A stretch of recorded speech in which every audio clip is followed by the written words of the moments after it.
Urgent! The Russian Federation has ended up in the dead zone. One wrong move and that's it. Insider information, the most important battle has already taken place. Putin has been left without drone operators. A lightning-fast special operation. China may help Russia launch a new large-scale offensive against Ukraine. All of this in our episode of Critical Point. Right now, the Ukrainian armed forces are trapping the Russians in a cauldron on the Sumy front. The moment has come. Our forces use the time to finally mow down the occupiers. The enemy army's generals are in shock, reporting supposed successes in the Dnipropetrovsk region. Ukrainian defenders crushed the enemy there as well. More details about the situation at the front in the following report.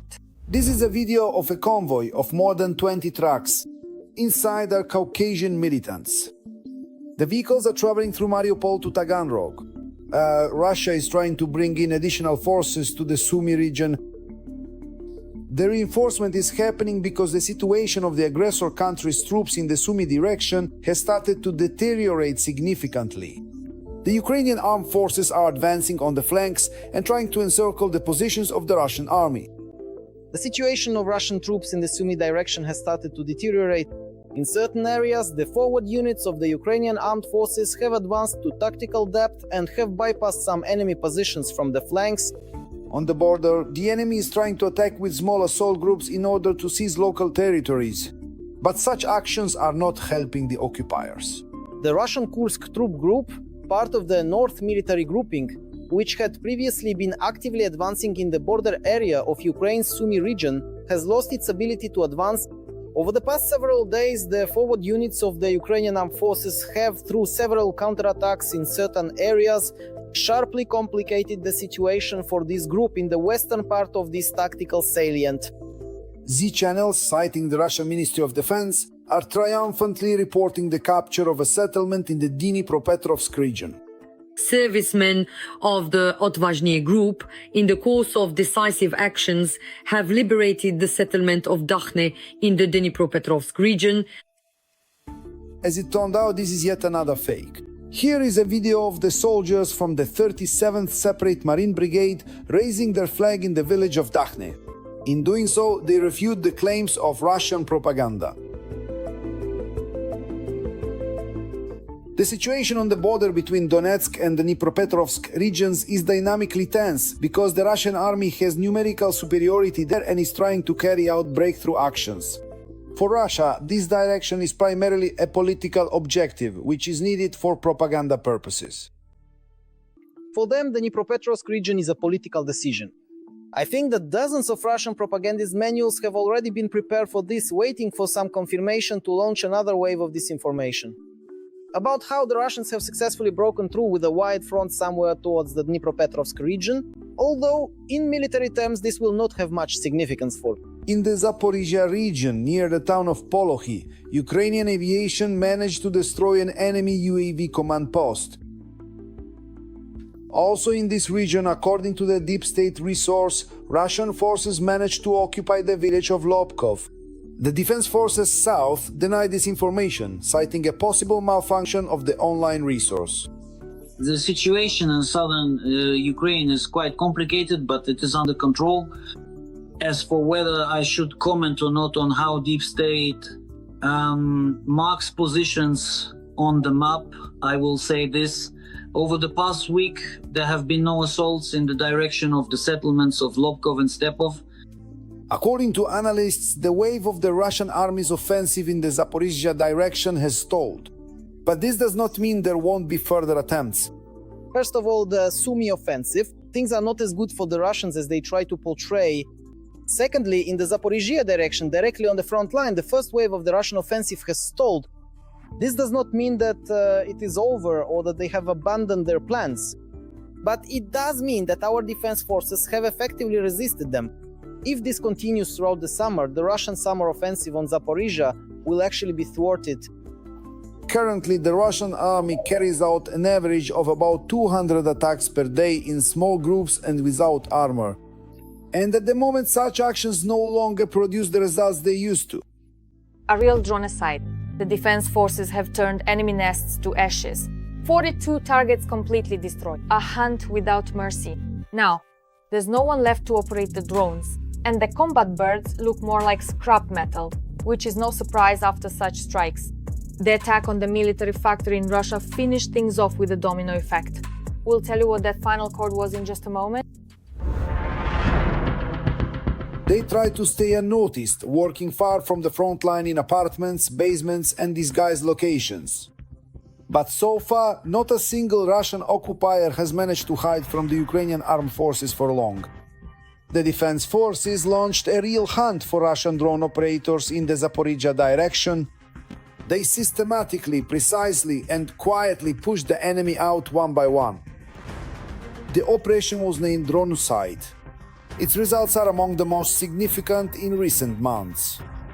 According to the main intelligence directorate of the Ministry of Defense of Ukraine, Ukrainian armed forces soldiers identified 90 locations where Russian operators of strike and reconnaissance drones lived and worked. 42 of these sites were destroyed or damaged. That is the actual number of operators themselves who were eliminated. We can say that this is over 100 personnel at the very least. As practical experience and extensive observations show, in a single temporary unmanned aerial vehicle UAV operator location, there can be anywhere from approximately 4 to as many as 10 highly skilled operators present at any given time. 8 units took part in the operation. All of them worked in a coordinated manner with precise coordination, using both intelligence data and their own drones. For a UAV operator, preparing this requires both time and accordingly financial investment. An operation of this nature can be considered unique. In other words, we're talking about reducing the capabilities of the occupying army to carry out strikes using FPV drones for those operating on fiber optics, and accordingly regular FPV drones, as well as minimizing the use of reconnaissance drones.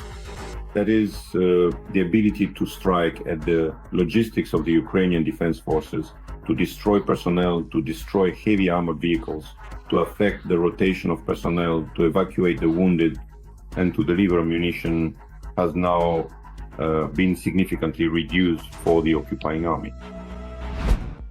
But the gifts for the Russian army don't end there.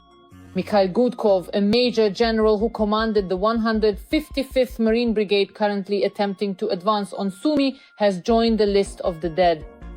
According to Z channels, Gudkov was eliminated during a strike on the command post in the settlement of Korineve in the Kursk region. Along with him, at least 10 officers, most of whom were senior command staff, were also sent on their final journey. It's much worse. 4 hits on the forward command post of one of the brigades. But that's not all. An important facility of the enemy's military-industrial complex has been destroyed. The UAV forces of the Armed Forces of Ukraine, in coordination with other defense forces, carried out a strike on the largest enterprise, Energia, in the city of Yelets-Lipetsk region. The plant is engaged in the serial production of batteries and accumulators for the weaponry of Russian troops. In particular, it manufactures planning and correction modules for a Russian development that turns conventional aerial bombs into glide bombs with increased accuracy and range. They also produce batteries for Iskander-M operational tactical missiles, Kh-35U sea-launched cruise missiles, and power modules for specialized systems. Explosions have been recorded on the plant's territory. Production has been halted. The results of the fire damage are being clarified. The defense forces continue to take measures to undermine the military-economic potential of the Russian occupiers and force the Russian Federation to cease its armed aggression against Ukraine. To be continued. Glory to Ukraine! Reported by the General Staff of the Armed Forces of Ukraine. Now that was a real hit, a true blast.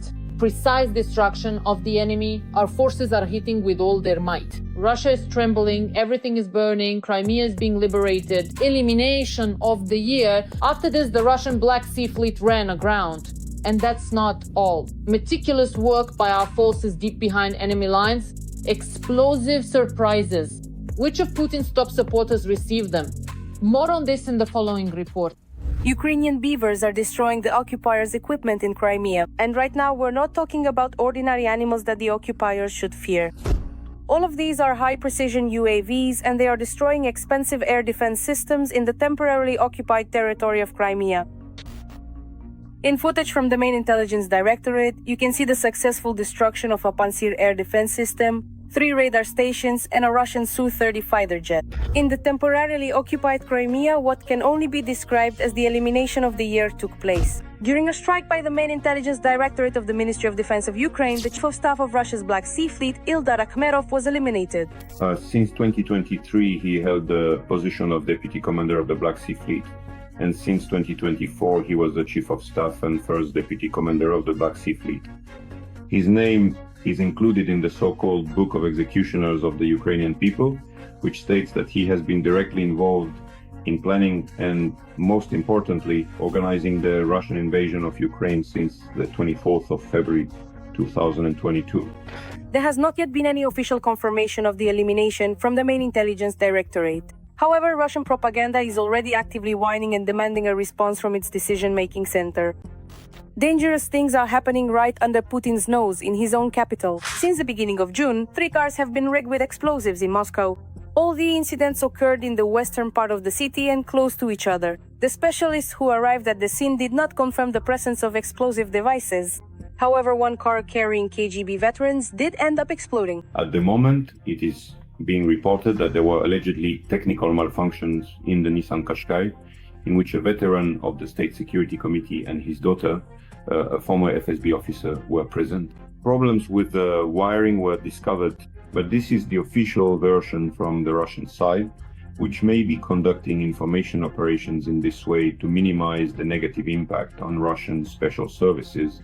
We are talking about operations by the main Intelligence Directorate of the Ministry of Defense of Ukraine directly on the territory of the occupying country. That is, if the involvement of Ukrainian intelligence services in the attempted murder is confirmatory, if we can qualify the situation in this way, it will once again demonstrate the low level of counterintelligence and counter-sabotage activities of the Russian special services. China has shocked everyone by entering the war against Ukraine. What a decision! Russia is confused, trying to guess whose side Beijing is on, a geopolitical upheaval. One of its key allies is about to slip out of its grasp and could deal a painful blow to Moscow. Putin is already twitching nervously. China is abruptly changing the game in Europe, and this is causing alarm in the Kremlin. What is Beijing's new course and what does it have to do with Russia? Find out more in the following report. Every voice matters. Join our community, support independent journalism and help us bring you the truth from Ukraine. Become a member of Ukraine today. Join us now.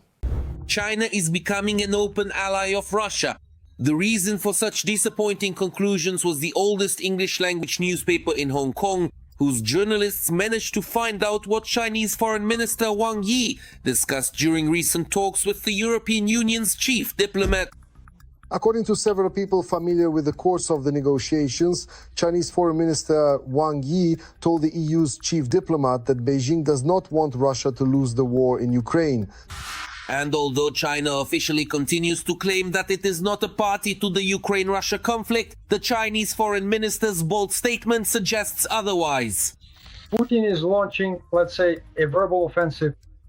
He's calling here and there, telling everyone that under no circumstances will he stop the war.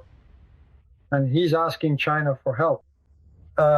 Chinese Foreign Minister Wang Yi arrives in Brussels and announces the same thing there, that a defeat is not in their interest. However, as they like to say across the border, things aren't so clear-cut. No matter how much Putin would like to count the great and powerful China among his allies, in the Russia-Ukraine war the Middle Kingdom is pursuing purely self-serving goals, and friendship with the Russian dictator is definitely not one of them. During a closed-door meeting with Khaled, the head of China's Ministry of Foreign Affairs stated that a Russian defeat is unacceptable for Beijing. According to sources, Wang explained this position by expressing concerns that the United States would then shift its full attention to China. So it turns out that during the official meeting in Brussels, the conversation might have been about something entirely different. And the Kremlin started celebrating prematurely. We see these words from Wang Yi, which are quoted by the South China Morning Post. This is a well-known influential newspaper that, so to speak, has its own insiders. What he actually said, maybe even this newspaper doesn't know. Did he say, we cannot allow Russia to be defeated? Or did he say, we cannot allow... And such a scenario for the European-Chinese negotiations is much more plausible, analysts are sure. As for the high-profile Hong Kong article, it too may be part of China's policy plan in Europe. No on neither Ukraine, nor the US nor the European says that we need Russia to be defeated. So what exactly did Wang Yi mean? Was he translated correctly from Chinese? Was he quoted accurately or perhaps misrepresented? China also has propaganda which, so to speak, it is certainly different from Russian propaganda and from the propaganda in countries of militant Islam. But there is propaganda there as well. It's not like nothing is ever said about anyone. No, there's propaganda there too, and quite a lot of it. Thus, analysts believe that Beijing on the one hand is flirting with the Kremlin in exchange for cheap energy resources, while on the other hand, it is trying to build a dialogue with Europe on terms favorable to itself. There is China, which can still be pressured because for China, the European market is much more important than the Russian one. So it's too early to count Beijing as an ally of Putin, and even more so to expect that China will actually turn away from Europe and support the bunker dweller in the war.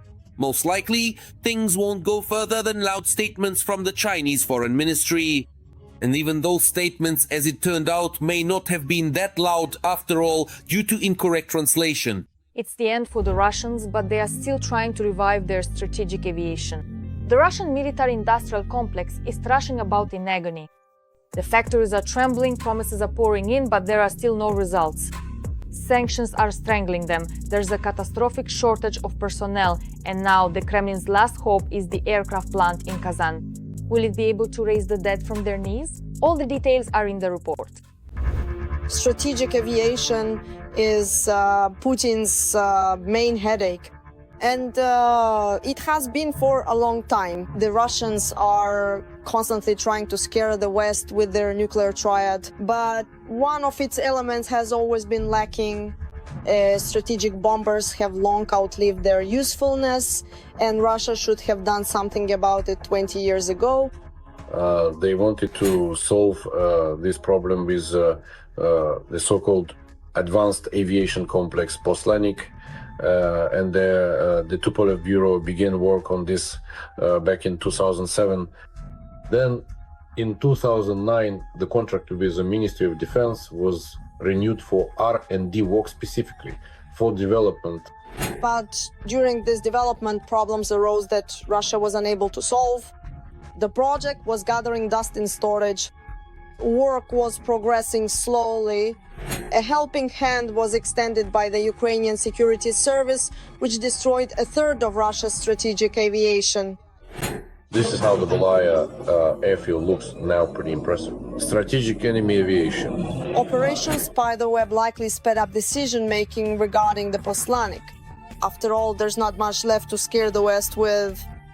As a result, Russia began to intensively search for a solution to the problem. The first step was the expansion of the Kazan aviation plant, the only facility where strategic bombers are produced. The expansion is on a global scale. According to satellite images, the largest of the new hangars is the size of 3 football fields. Almost $1 trillion rubles have been allocated for this. Russia is capable of increasing its production facilities, but even and the budget there is supposedly 1 billion euros. For 1 billion, various equipment was purchased from the Chinese machines and so on and so forth. But if they needed to spend 3 billion, the Russians would have invested 3 billion or even 5 billion, but they can't put them to use. They can't find the money to buy something bigger, because anything bigger would simply, it wouldn't be intended for the purposes set out in this program for the advanced long-range aviation complex Poslanik. So we return to the Poslanik that's been gathering dust in the warehouse. It is likely that This is the very model the Russians plan to produce at the expanded factory. But for now, it looks more like wishful thinking. There are some optimistic Russian experts who say that this Poslanik will appear by the year 2030. According to the plans, the first flights are actually scheduled for 27th or 28th. But considering that it's already 2025 and there were reports that the first flight was supposed to happen this year, they keep postponing this maiden flight again and again. But judging by the current state of affairs, nothing will actually take off there before 2030. At the very least, the Russians still haven't managed to create a proper engine. There is one engine which is currently being used for the modernization of the Tuesday 160 into the Tuesday 160 M2. But this modernization has been going on for a long time and is progressing so slowly that the Poslanik will have to wait a very long time for its engine. After all, besides the new old bomber, the Russians still want to complete the modernization of their Tuesday 160S. This will also be handled at the Kazan aviation plant, because right now for the Russians, modernizing the Tuesday 160 is a more realistic option for maintaining their strategic aviation. Well, there's no engine and there's no plane. There are problems with the planes and there are problems with the engines. So building the airframe is, let's say, just the first step in the process of creating or rather reviving some kind of aviation industry. But aside from being a real estate asset where a decent amount of money can be spent, there is still no technological base behind it that could fill these airframes and lead to the serious production of aviation equipment for strategic aviation. So for now, we're just waiting to see when the amount allocated for expanding the plant will increase from 1 billion euros to several billion. After all, constructing factory buildings is not a quick process, whereas villas are built much faster, which certainly pleases Ukrainians. For now, the Russians are claiming that the plant expansion will be completed by the end of 2026. But who knows? By the way, drones have already paid a visit to the Kazan aviation plant.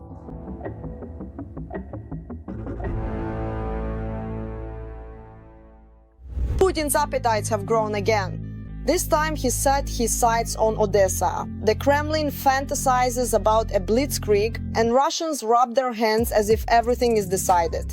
But that's not how it's going to be. The Ukrainian armed forces are on guard and ready to welcome any guests. So taking Kyiv in 3 days now seems like a fairy tale. What kind of slap awaits the occupiers if they try to move on Odessa? We're about to tell you right now. Russia intends to occupy Odessa. This city is Putin's main target. All of this is to deprive Ukraine of access to its main port. Putin believes that Odessa is supposedly a historically Russian city. An official told journalists that for the head of Russia, capturing this city is the main goal of the war against Ukraine. These conclusions were drawn by the Financial Times. They are also supported by the Institute for the Study of War. They noted the recent statements by Russian officials, which prove that Russia has not changed its intention to destroy the Ukrainian state. This also includes the occupation of Odessa. Kremlin spokesperson Dmitry Peskov on the 30th of June responded to a statement by Odessa Mayor Hennady Trukhanov from the 27th of June, in which Trukhanov said that Odessa is not a Russian city and has its own history. In response, Peskov stated that the history of Odessa is inextricably linked with Russia. And Putin's aide Vladimir Medinsky stated on the 30th of June that Russians and Ukrainians are one people with a shared historical homeland, referring to the ancient Rus' lands on both sides of the Dnipro, Novorossiya and Crimea. Narrator. According to analysts, these statements point to the scale of Russia's territorial ambitions. It sounds threatening, especially when Western publications write about it. But can Russia really carry out its plans? We've all lost count of how many times Putin and his inner circle have planned to launch an offensive to attack Odessa again. And accordingly, we see that the Russian leadership is trying to create yet another information surge. Very often this coincides with the fact that Russia has no significant victories on the battlefield, nothing to present, including to its own domestic audience, the Russian citizens. And accordingly, they need to fill this information void somehow. And also, at the same time, it is likely that Putin really does plan to capture Odessa. And here we come to the most important point. Russia can say and plan whatever it wants, but do they actually have the strength? The Russians have only two options for an offensive on Odessa. The first is a ground operation. The occupiers won't be able to advance from Transnistria. The number of troops there is dismal. It's impossible to transfer more. And in fact, one of the reasons for occupying Odessa, which was mentioned earlier, is the corridor to Transnistria. Thus, for the Russians to launch an offensive on the Ukrainian city, they would have to recapture Kherson, then move toward Mykolaiv, and only from there proceed to Odessa. The route is so long that it sounds like science fiction. The second option is a naval landing operation, but the Russians no longer have any ships left in the Black Sea. And overall, during the full-scale war, their fleet has been significantly reduced. Therefore, this route is even less likely than the land route.